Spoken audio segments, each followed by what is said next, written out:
بسم اللہ الرحمن الرحیم۔ السلام علیکم ورحمۃ اللہ وبرکاتہ۔ آج کے اس پروگرام مختصر مگر پر اثر میں ہوں آپ کا میزبان حافظ محمد اسحاق سلفی۔ آج کی اس نشست میں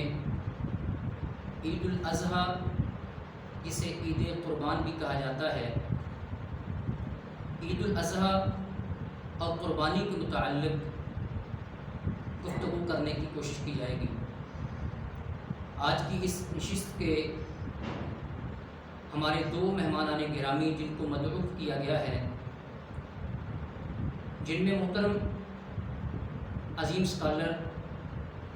جناب انصر محمود قاسم صاحب حافظ اللہ تعالی ورعا، جو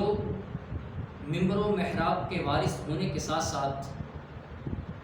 علم و عمل کے ساتھ گہرا تعلق رکھتے ہیں، اور ان کے ساتھ پیکر اخلاص مولانا راشد منیر تبسم صاحب، جو کہ طالبات کی عظیم درسگاہ محمدی انسٹیٹیوٹ کے مدیر اور اس کے ساتھ ساتھ تعلیم و تعلم کے ساتھ گہرا تعلق رکھتے ہیں۔ آج کی یہ نشست قربانی کے متعلق، اس کا آغاز ہم اپنے مہمان گرامی محترم جناب انصر محمود قاسم صاحب سے کریں گے، اس سوال کی صورت میں کہ مولانا بتائیے کہ قربانی کے متعلق جو قربانی کا جانور ذبح کیا جاتا ہے، کیا وہ ایک فرد کی طرف سے جو گھر کا سرپرست ہے اس کی طرف سے قربانی ہوتی ہے، یا پورا اہل خانہ جو اس کے متحد افراد ہیں، بیوی ہے، اس کے چھوٹے بچے ہیں، ان کی طرف سے وہ قربانی ہوتی ہے؟ السلام علیکم ورحمۃ اللہ وبرکاتہ۔ جی حفظ صاحب، آپ نے جو سوال کیا ہے کہ کیا قربانی پورے گھر کی طرف سے ہوگی، ایک شخص قربانی کرے گا یا کہ ہر شخص قربانی کرے گا، تو جواب اس کا یہ ہے کہ گھر کی طرف سے ایک قربانی کر دینا کفایت کر جائے گی پورے گھر والوں کی طرف سے۔ دلیل اس کی صحیح مسلم کی حدیث ہے، رسول اللہ صلی اللہ علیہ وسلم جب قربانی کرتے تو یہ الفاظ آپ ادا فرماتے: اے اللہ، اللہم تقبل منی ومن امتی محمد۔ رسول اللہ صلی اللہ علیہ وسلم یہ الفاظ ارشاد فرماتے: اے اللہ، تو یہ قربانی قبول فرما لے میری طرف سے اور میری امت کی طرف سے۔ اور ایک دوسری روایت میں اپنے اہل و عیال کی طرف سے بھی اس کا ذکر ملتا ہے۔ ابو ایوب انصاری رضی اللہ تعالی عنہ سے پوچھا گیا کہ رسول اللہ صلی اللہ علیہ وسلم کے دور میں قربانی کیسے کی جاتی تھی، تو سیدنا ابو ایوب انصاری رضی اللہ تعالیٰ عنہ نے فرمایا کہ رسول اللہ صلی اللہ علیہ وسلم کے دور میں ہم قربانی کیا کرتے تھے، ایک قربانی کرتے جو کہ سارے اہل و عیال کی طرف سے ہوتی، پورے گھر والوں کی طرف سے ہوتی، اور پھر فرماتے ہیں کہ اس کے بعد یعنی جیسے جیسے زمانہ گزرتا گیا، فرماتے ہیں کہ پھر لوگوں نے اس میں بہت زیادہ فخر کرنا شروع کر دیا اور زیادہ سے زیادہ قربانیاں کرنی شروع کر دی کہ ہر فرد کی طرف سے قربانی ہو۔ اور اسی طرح ایک تیسری روایت میں جو کہ جامع ترمذی میں ہے، اس میں بھی رسول اللہ صلی اللہ علیہ وسلم کی یہ حدیث موجود ہے کہ ایک قربانی، ایک بکری، اکیلی بکری پورے گھر والوں کی طرف سے ذبح کر دی جائے گی۔ تو ان تینوں احادیث سے یہ بات ثابت ہوتی ہے کہ قربانی کرنے کے لیے ایک شخص اگر ایک قربانی کر دے تو تمام اہل کی طرف سے قربانی ہو جائے گی، اور الگ الگ قربانی کرنے کی ضرورت نہیں ہے۔ اور یہاں پھر ایک اور بھی بڑی اہم بات جو کہ عام طور پر کہتے ہیں کہ جی یہ قربانی کس کی طرف سے کریں گے، باپ کی طرف سے، بیٹے کی طرف سے، تو اہل و عیال میں سے جو بھی سربراہ ہے وہ قربانی کر دے گا تو سارے اہل کی طرف سے قربانی کفایت ہو جائے گی۔ جی، قربانی کا جانور جو ہے وہ یعنی پورے اہل خانہ کی طرف سے ہوگا، اس کا ثواب پورے اہل خانہ کو ملے گا، سرپرست کو بھی ملے گا اور اس کے ماتحت افراد جو ہے ان کو ملے گا۔ تو شیخ صاحب آپ ذرا اس کے بارے میں مزید وضاحت فرمائیں کہ جو قرآن کریم کے اندر بہیمۃ الانعام کہا گیا ہے، جس میں 4 جانور نر اور مادہ ملا کر 8 بنتے ہیں، جن میں سے گائے اور اونٹ ہے، تو گائے کے اندر کتنے افراد شامل ہو سکتے ہیں اور اونٹ کے اندر کتنے افراد شامل ہو سکتے ہیں؟ یعنی گائے کا جو جانور ہے اس کی قربانی کے اندر کتنے حصے ہوں گے اور اونٹ کے اندر کتنے حصے ہوں گے، اس کی ذرا جو ہے وضاحت کیجیے۔ السلام علیکم ورحمۃ اللہ وبرکاتہ۔ جناب حافظ صاحب نے جو سوال کیا ہے بہیمۃ الانعام کے حوالے سے، تو اس میں 4 جو جانور ہیں، اونٹ، گائے، بکری، بھیڑ وغیرہ، تو ان میں سے جو چھوٹے جانور ہیں وہ تو ایک ایک کی کفایت ہوگا، بکری کی اقسام میں سے ہو جائے یا بھیڑ کی اقسام میں سے۔ اونٹ اور گائے کے حوالے سے گائے میں 7 افراد اور اونٹ میں 10 افراد کے حوالے سے، کہ اونٹ میں 10 افراد شامل ہو سکتے ہیں، اور اس پر سنن نسائی میں 4398 نمبر حدیث ہے عبداللہ بن مسعود رضی اللہ عبداللہ بن عباس رضی اللہ عنہ کے حوالے سے، تو اس میں 10 حضرات کی طرف سے، یعنی 10 جو ہے نا آدمی اس میں شریک ہو سکتے ہیں۔ اس پر حدیث مبارکہ موجود ہے، اور اس میں یہی موقف آخری بنتا ہے کہ اونٹ میں 10 حضرات شامل ہو سکتے ہیں، 10 افراد شامل ہو سکتے ہیں۔ وہ کہ اس میں وسعت بھی ہے، کچھ فہم کا اختلاف بھی ہے، کچھ ایسے حوالے سے کہ سفر کا اور حضر کا فرق بھی کیا جاتا ہے، کچھ اس کے حوالے سے ہدی اور قربانی کا فرق بھی کیا جاتا ہے، لیکن صحیح موقف اس پر ہی ہے کہ جسامت کے اعتبار سے گائے اور اونٹ میں فرق ہے۔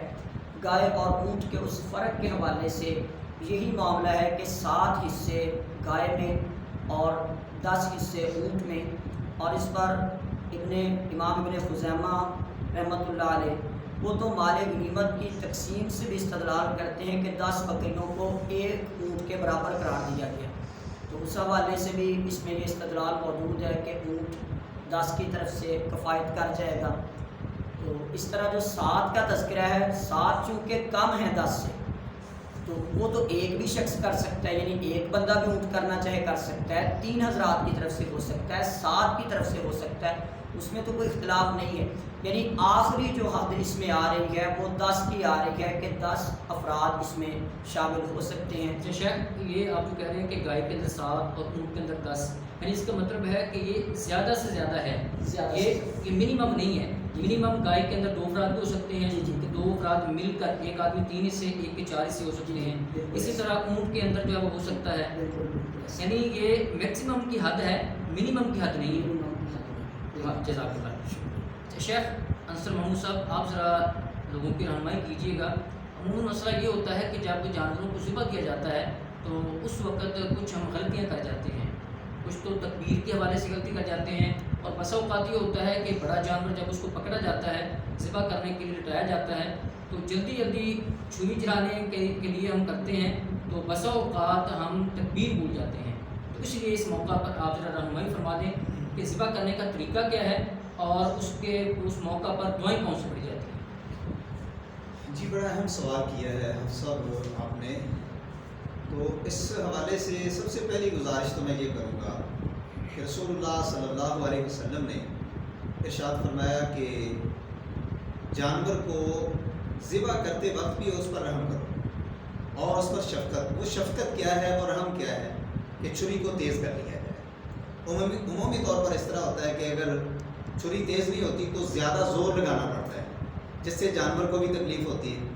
تو چھری کو تیز کرنا یہ رسول اللہ صلی اللہ علیہ وسلم کا حکم ہے، اور یہ ہمیں پہلے سے تیاری کرنی چاہیے۔ یہ نہیں ہے کہ جانور کو باندھ لیا اور پھر اس کو تیز کرنا شروع کر دیں، پھر جانور کو تکلیف ہوگی، پہلی بات۔ دوسری بات یہ کہ جانور کو ہم نے ذبح کرنا ہے تو بہتر یہ ہے کہ اس کا رخ قبلہ رخ کیا جائے، قبلہ رخ کر کے اس کو لٹا دیا جائے۔ اور پھر عجیب نقطہ نظر ہے قربانی کا کہ ہم اللہ کے سامنے اپنے عزیز پیارے جانور کو قربان کر رہے ہوتے ہیں، اور یہ خلوص، یہ جذبہ ہمارے دل میں یہ ہونا چاہیے کہ اے اللہ میں اپنا قیمتی جانور تیرے راستے میں قربان کر رہا ہوں اور خون بہا رہا ہوں، اور اس کو لٹا کر پھر رسول اللہ صلی اللہ علیہ وسلم کا جو طریقہ تھا وہ یہ تھا کہ اس کے پہلو کے اوپر آپ پاؤں رکھتے، یعنی گردن کے اوپر آپ پاؤں رکھ لیتے اور پھر چھری چلاتے، اور اس موقع پر دعائیں بھی پڑھنی چاہیے۔ دعاؤں میں سے انی وجہت وجہی للذی فطر السماوات والارض حنیفا وما انا من المشرکین لا شریک لہ وبذالک امرت وانا اول المسلمین، یہ دعا پڑھی جا سکتی ہے۔ اور پھر اللہم تقبل منی ومن اہلی، اگر زیادہ دعا پوری نہیں آتی، اکثر لوگوں کو نہیں آتی، تو ان کے لیے گزارش یہ ہے کہ صرف اتنے لفظ ضرور پڑھ لیں، اللہم تقبل منی ومن اہلی، یا جس کی طرف سے آپ قربانی کر رہے ہیں اس کا نام اس جگہ پر لے لیں، اللہم تقبل من فلاں، اس کا نام ذکر کر دیں، اور پھر ذبح کرتے وقت جلدی، یعنی جلدی سے مراد یہ ہے کہ چھری تیز ہو اور جلدی سے اس کا خون بہا دیا جائے۔ اور پھر اس کے ساتھ ساتھ اونٹ کے نہر کرنے کے متعلق بھی اکثر طور پر لوگوں کو دیکھا گیا ہے کہ وہ غلطی کر جاتے ہیں۔ کیا کرتے ہیں؟ اس کو باندھتے ہیں، بٹھاتے ہیں، پھر جا کے اس کو بہت جگہ پر دیکھا گیا ہے کہ اونٹ کو دوڑتے ہوئے دکھایا گیا اور لوگ کھڑے ہو کے تماشا دیکھ رہے ہوتے ہیں۔ تو میرے بھائی ایسا نہیں کرنا چاہیے، بلکہ اس کو اس کا گھٹنا باندھ کر اس کو نہر کرنا چاہیے، یعنی کھڑے ہو کے نہر کرنا چاہیے، نیزہ لگا دیں اس کے گلے میں، اور یا تیز دھار چھری سے فوری طور پر اس کے نیزے اپنا گلے کے اوپر رکھیں، خون بہہ جائے گا، جب وہ گر جائے پہلو کے بل تو پھر اس کو ذبح کر دیا جائے۔ اور پھر اس کے ساتھ ساتھ ہمیں یہ بھی چاہیے کہ عام جانور بھی ہم جب قربان کرتے ہیں تو اس کا بھی خیال رکھنا چاہیے کہ ہم کس طریقے سے ذبح کر رہے ہیں، اور تکبیر کا خاص طور پر ہم نے خیال رکھنا ہے، اور تکبیر کے الفاظ میں بھی بسم اللہ واللہ اکبر کہہ لیں تو آپ کی انشاءاللہ تعالی یہ قربانی ذبح ہو جائے گی۔ یعنی شیخ صاحب بیان فرما رہے ہیں کہ جب قربانی کا جانور ذبح کرنا ہے تو کم از کم جو دعا مختصر ہے اس کو نہیں بھولنا چاہیے، اس میں بسم اللہ اللہ اکبر اللہم تقبل منی ومن اہلی ومن اہلی بیتی، تو یہ الفاظ جو ہے یہ پڑھنے چاہیے، یہ بھولنے چاہیے۔ اچھا شیخ آپ فرما رہے تھے کہ گائے کے اندر اتنے حصے ہیں اور اونٹ کے اندر اتنے حصے ہیں، تو ذرا یہ بھی لوگوں کی رہنمائی فرما دیجیے گا۔ اس موقع پر بہت سے لوگ یہاں پہ غلطی کر جاتے ہیں کہ بڑا جانور کرتے ہیں تو اس موقع پر وہ دیکھتے ہیں کہ ہمارے فلاں موقع پر اللہ تعالیٰ نے بیٹا دیا تھا یا بیٹی دی تھی، اس کے عقیقے رہتے ہیں، تو وہ عقیقے کے حصے، ایک بچی ہے تو ایک، اگر بچہ ہے تو دو حصے وہ گائے کے اندر شامل کر کے وہ عید کے موقع پر گائے کو ذبح کر لیتے ہیں۔ تو میرا سوال اور لوگوں کا بھی سوال یہ ہے کہ کیا گائے کے اندر جس کے اندر 7 حصے ہوتے ہیں، یا اونٹ ہے جس کے اندر 7 یا 10 حصے ہوتے ہیں، اس کے اندر عقیقے کا حصہ شامل کیا جا سکتا ہے یا نہیں؟ قرآن و سنت کی روشنی میں رہنمائی فرما دیں۔ جی جزاک اللہ۔ شیخ اس میں عقیقے کے اندر یہ حصہ نہیں شامل کیا جا سکتا، یعنی گائے اور اونٹ میں عقیقے کا حصہ نہیں شامل کیا جا سکتا۔ عقیقے کے بالکل الگ احکام ہیں، نبی علیہ الصلوۃ والسلام کی سنت سے یہ چیز ثابت نہیں ہے۔ آپ صلی اللہ علیہ وسلم کی ساری زندگی میں کہ آپ نے قربانی میں کوئی عقیقے کا حصہ رکھا ہو یا آپ کے اصحاب نے کوئی حصہ رکھا ہو عقیقے کا، تو نبی علیہ الصلوۃ والسلام نے حسن و حسین رضی اللہ عنہما کی طرف سے جب عقیقہ کیا ہے تو اس میں آپ نے کب شہینی یعنی 2 جو ہے نا آپ نے ذبح کیے ہیں مینڈے، تو اس میں 2 جانیں یعنی بچے کی طرف سے چھوٹے جانوروں میں سے بھیڑ، بکری، دمبا وغیرہ، اس میں سے بچے کی طرف سے 2 جانیں اور بچی کی طرف سے 1 جان، یہ نبی علیہ الصلوۃ والسلام کا طریقہ ہے۔ تو اس میں ہم اپنی طرف سے کچھ شامل نہیں کر سکتے ہیں، تو اس کے بالکل الگ احکام اور صحیح سنت طریقہ بھی اس میں جو عقیقہ میں ہے کہ بچہ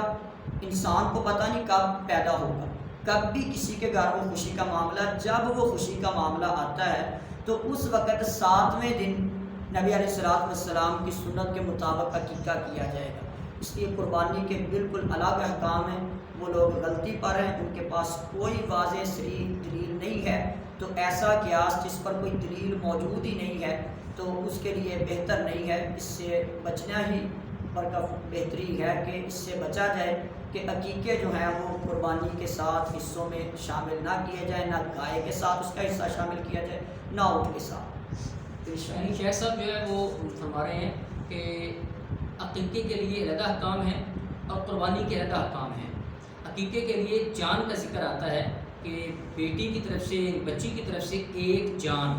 اور بچے کی طرف سے 2 جانیں، تو اس لیے گائے ایک جان ہے تو اس کے اندر حصے بن سکتے ہیں، لیکن اس کی جانیں 5 6 7 نہیں ہو سکتی. تو اس لیے عقیقے کو قربانی کے جانور کے حصے کے اندر شامل نہیں کرنا چاہیے.